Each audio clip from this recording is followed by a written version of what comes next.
the 7th round. Chiefs traded up, traded both 7th round picks, Mr. Relevant and the other mid one we had, to get up in the 7th round to get the running back Brashard Smith from SMU. We talked about him on our show leading up to it. We're like, this is, if we're going to go for a kind of a home run hitting guy and wait till day 3, it's either him or Tootin. Tootin went really early. Brashard Smith was there in the 7th round. Chiefs traded up to go get him. Former receiver at Miami, ended up going to play running back at SMU, and his final season there accumulated about 2,000 all-purpose yards, like 18 touchdowns. The guy's the real deal. I mean, the guy, fast as heck, 4.3 40. Probably the fastest guy on the board when we picked in the 7th round as well. Talk about the speedster running backs. But, the Chiefs end up getting a guy who they can play and have a lot of fun with. A very dynamic back. Obviously, a little rough around the edges. The blocking still needs work, but the Chiefs got themselves a gem in Brashard Smith, and Chiefs Kingdom is very excited about Brashard Smith after looking at his highlights. But, guys, I'd probably give this one an A just based on the value of where we got him and the need for it as well, and the fact that we waited so long to get a running back, and we got this guy, one of the guys we talked about. I would say, for me, A minus, but, I'll go A here. All right. I'll tell you what, I'm pleased that we got him, and he was still waiting around. Now, obviously, I prefer Tootin, over him, but between those two, I think fits what we do. I think offensively, but he's going to be a special guy for us, man. I'm telling you right now, like his speed, watching him out on film, he go hit his head on the goalpost, and I'm talking about absolutely fly. This guy right here can absolutely fly. And so he may not be as refined in the backfield running the football like as Tootin, but you can see that he does have some vision, and he's learning it. But I think once this guy gets it, he's going to be almost unstoppable. Like he's just going to get better and better and better and better and better the more that you get him. I think he's sitting there. What did he have? Like his total, his output of production over the 1 year was something crazy. I forgot what it was, but I mean, he's a football player. Let me put it that way. This guy knows ball. So 5'9", 194. He's got some size to him, but if you get him in the open field, I think that's where he's going to make people pay. Also, too, we talked about return ability. Marcus, we was talking about the things that he can do as well. So that makes him, man, he's a weapon, So having that capability to return punts, and kickoffs too, man, that's what you want with the type of speed that way. So he'll find a lane, man, and let him just go, let him fly. But I do like this. I'm actually going to give him, because of his value, I thought he might have went up a little bit earlier. I'm actually going to give him a B+. I like him. I like him a lot. I thought you were going to say A, as you're saying actually. What? Nah. You really blew up Ryan Seacrest on that one, JD. I thought you were building up as if you were going to give him a fireworks going off. Hey, man, you got to come on our show a little bit more on our grading and to come and see me grade people and find out. But getting A's is a hard deal over here with me. Look, I'm a hard grader. No. I know. I just thought when you said I thought I was like, oh, the exception to the rule, and you're like B+. I'm like, oh man, I'm telling you, you need in your grading scale, you need B+, minus, B++, and flat B+. You need to have your own grading scale. But that's my measurement. But I'm sitting over saying this is what I have, and we're gonna go with the grading scale. Usually, what we do. Oh man, that's tough. Man, you're tough. B+, man. That guy. What else you want? B+. What else do you want? That's pretty much like your A is what it is. Yeah, that's your A. That's my A- almost. Yeah. Like kids are talking in the hallway, going, man, if you get a B+ in JD's class, you may as well get it. That's other teachers' A's. Yes, it is. Shoot, hey, he's a hard grader. You better know when you come in. Hey, I'm not playing around. Look, see, Linda Hunter said JD does not mess around with his grades. Absolutely not. I do not whatsoever. Now I do. I had an A. I gave an A to. You had 2. You had Simmons A, and then Teja talked you into an A- for Royals. Not yet, Marcus. No, you did. You said that. even did that. You're pinned. I might right there. I'm not. You can't take it back. You can't take it back. I said we finish up. I'll let y'all know. Oh man. Mm-hmm. So that's the question. I already called my mom and told you I'm getting an A- in JD's class. You can't do that now. Yeah, Mrs. Dash, that's not true. I still want to stick with my B+, but he's doing call my son a liar. Yeah. You call my son a liar. You get yourself in trouble, JD. You get yourself in trouble now. Well, I would say that he's misinformed. I'll say that it was miscommunication there. Just give me JD, you kind of mentioned it, but he had his first year as running back. He nearly had nearly eclipsed the 2,000 yard all-purpose yard mark with 18 touchdowns this past year at SMU. How much was all-purpose? All-purpose yards. It was nearly 2,000 yards. It was like 1,900 something. Yeah. See, yeah, yes, sir. Love it. And as a return man, he was second team All ACC as a kick returner in 2023 at University of Miami. So he's got a lot in his bag. Yeah. What's amazing too is that he's 22, which is considered, on the older side of a prospect, but only has like 250 carries. So age doesn't matter because he's hardly handled the ball. I love this because of where we got him, because of the need. This is a guy who I've just gone to 3 different websites and they have him at 4th round, 5th round, 4th round. That's a 3-round difference. I'm going A. I'm actually going to go an A.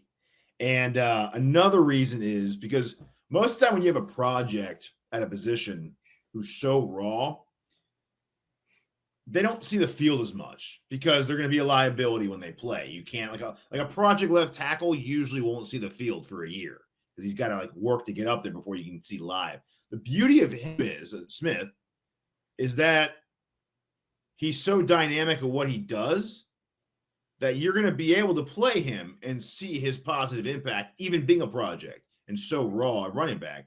And you'll do that because he is a former receiver, or pretty much is a receiver. So he'll play some pass downs, and you'll have him. I think he'll be our kicker and punt returner. That's my guess. It's early prediction. I think he's going to be our return man. I think he's just going to be too dynamic, especially combined with us wanting to get him touches and just get him in the game and get him seeing real live speed. I think that'll be the nice way to cheat him into it. And I think throughout the season, it's going to be hard to keep him off the field. We're going to have to just get him touches in space and just find the mismatches. I think Reed's going to have a really fun time drawing up plays for him. And how raw he is at running back is incredible because he actually graded pretty well at some of the metrics in running back, being so raw. And he's one of those guys, if you look at his negatives, they don't apply to us because we're not going to run in between the tackles. So I don't care if he's not going to hit hard yards and ground out and tough his way to a couple yards when there shouldn't be. That's not what you have him for, right? Lacks size and mass to churn dirty yards and push the pile. Man, we're not giving him the ball to push the pile. What is this? I will say, if you look at his highlights, he does have a lot of goal line touchdowns where he actually does kind of he's feisty. He's tough. Yeah. He's tough. And his yards after contact were pretty good. At 24 advanced, yards after contact, 775, 35th overall. So they say that's a negative, but then his stats say otherwise. Far too passive and ineffective with his pass protection because he's so light. Okay, we're gonna have him do that often. So the only real negative is vision anticipation is almost ground level because how new he is to the position. I get that. I think the most carries he'll have in a game is maybe a handful at most, and they'll be zone reads that he got comfortable with. They gave him a lot of practice in throughout training camp and throughout the season. So I don't think this guy's going to get, behind under center a lot of carries. So I'm not worried about his negatives.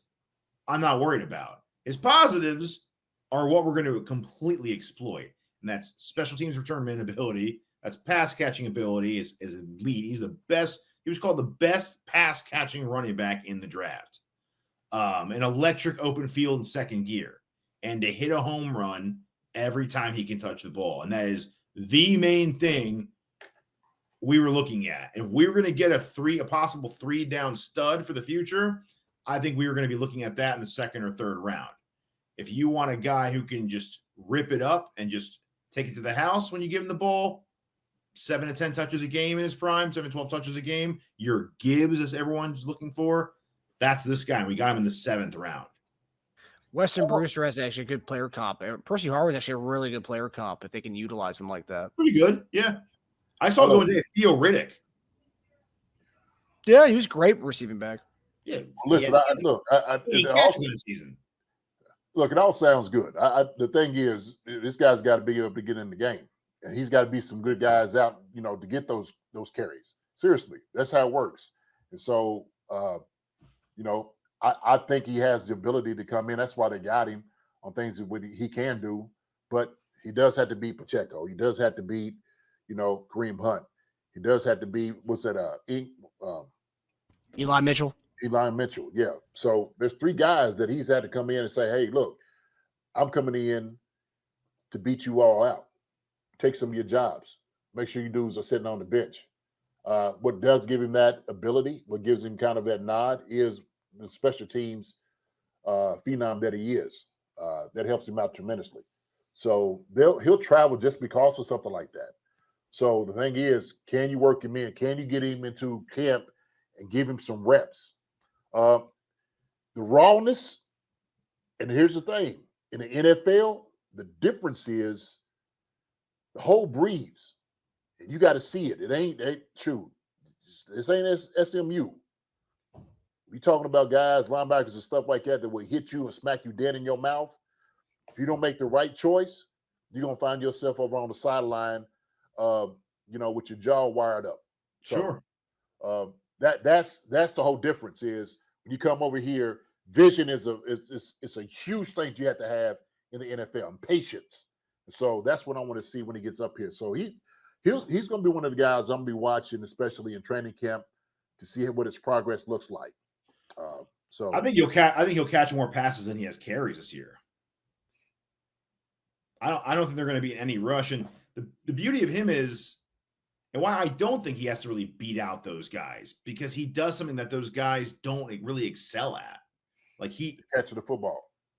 We didn't really replace P. Ryan. It was like an empty slot we have on that team. Yeah, but P. Ryan did. Yeah, well, there's the one big difference though. P. Ryan does do the blocking, which is one thing that he does not do. So right. he's replacing one element of P. Ryan's game. Yeah, because you can't just come in 3rd down and then let somebody smack Patrick Mahomes dead in the mouth, and you ain't picking somebody up. You're gonna have to have that. That's why somebody said McKinnon 2.0. No, sir, that ain't McKinnon 2.0. It isn't.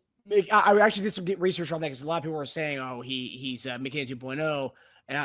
Or he's going to take some time to be McKinnon 2.0, which 100%, because McKinnon wasn't that guy that we saw, that great pass protector that we saw at the when he was with us the last few years. When he came out, he wasn't that guy. He had work to be that guy. So Brashard Smith, as we say, he's new to the position. He can become that McKinnon, and hopefully he does become that McKinnon kind of guy that we saw. But right now he's not that guy. Yeah, it's going to take some work. That's will or want to, and it takes a lot of reps in practice. It takes a lot of reps from guys that's going to run you over. And it's like, no, you stand right here. You make sure nobody touches the quarterback. That's what you got to do. And so sometimes you get guys like this, might be a little smaller, a little younger like this. He might duck out every once in a while on you. Hey, Brashard, where's Smith at? Hey, get in there. Let's go. Who you got? You got Bolton next. Let's go. Who you think? And so him and Boss are going to see a lot of each other. A lot of each other. I wish Brashard all the luck. Yes, sir. Yes, sir. That sucker that looked like that, man, he looked like an action hero. Shoot. Who, Bossa? Bossa, yeah. I know. Look, an action figure. He did. I think Brashard Smith was our most fun pick of the draft. For sure, and that's what we said at the post draft show. JD said not many teams could afford the luxury to take him. He had to be in a specific system, a specific fit, and obviously with having Andy Reid as your coach, that you can have some fun with a guy like that. Yeah, it worked out perfectly. Again, like that role we want. And he's a project. No one's saying he's not, right? Obviously, teams thought he was a big-time project, or else he would have gone earlier. For sure. So he is a project, but if you can find a role for him to at least get him exposure and take advantage of his strengths while he works on his weaknesses, that's a huge plus. For sure. And here's Ryan Nutt on Brashard Smith. Smith, what do you think he'll need a lot of developmental time to play, at least on offense? I'm not talking about special teams here, but on offense, or do you think he's maybe a guy who's in that respect is more than a 7th round pick? Yeah. So we had him higher on our board than where we took him. You know, and that's when you start to consider trading. When a guy is there that you have higher on your board, and you feel like, listen, what we would give up is peanuts compared to what we think we'll get. I think this kid, if he comes in, he hammers the playbook, which is a big feat now. That's not easy. This offense is difficult. I'm sure you guys hear that every year, and it is. But you have a coach who's willing, like our coaches are super excited about the kid, and they will find ways to get this kid on the field, whether it's in a 3rd down role, an all down role, whatever they decide, the kid will play. I don't know if you guys know this, the kid's been playing running back since like 4 years old. So it's in his blood. Like he's played the position. Now in college, he played receiver and he didn't play a ton. And I remember them talking about this is the next guy up, and it just never happened there in Miami. Rhett Lashley coached him when he was there in Miami and brought him over. And then he tells the story. He was watching Pacheco and the Chiefs and thought, man, I think Brashard could be like this. And hats off to them, man. They moved him. They moved him to the position, and 1 year production, he had 1,300 yards. I mean, that's super impressive. What he can offer on the field is, and I know Kadarius gets kind of beat up sometimes, but when Kadarius had the ball in his hand, his rack and the things he could do with it in terms of his balance and strength and his feet and his feel, this kid has similar ability to that. When he has the ball in his hands, whether it's as a runner or catching the ball, he can do some silly things in terms of what he can set up. So we're really excited. Now, he has to come in and pick everything up, and there has to be a comfort level that he knows what he's doing. But talent-wise, there should be no reason this kid shouldn't help us at some point in the season. And our coaches are going to be very willing and able to work with him to get him into roles that can help us. I heard that Pacheco story. I don't see it at all. I feel like he's way more elusive than Pacheco.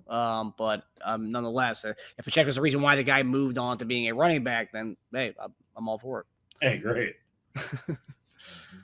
Kadarius Toney, I do see though. I do see that kind of role for him, a little bit in the backfield, a little screen plays, kind of the way we used him. I could see them utilizing him in that way. I mean, he wasn't back there blocking.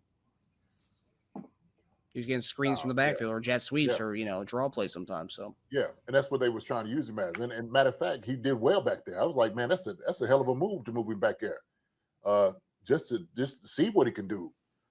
So yeah, that I think they was like, man, this is perfect for what we do. This is perfect for us.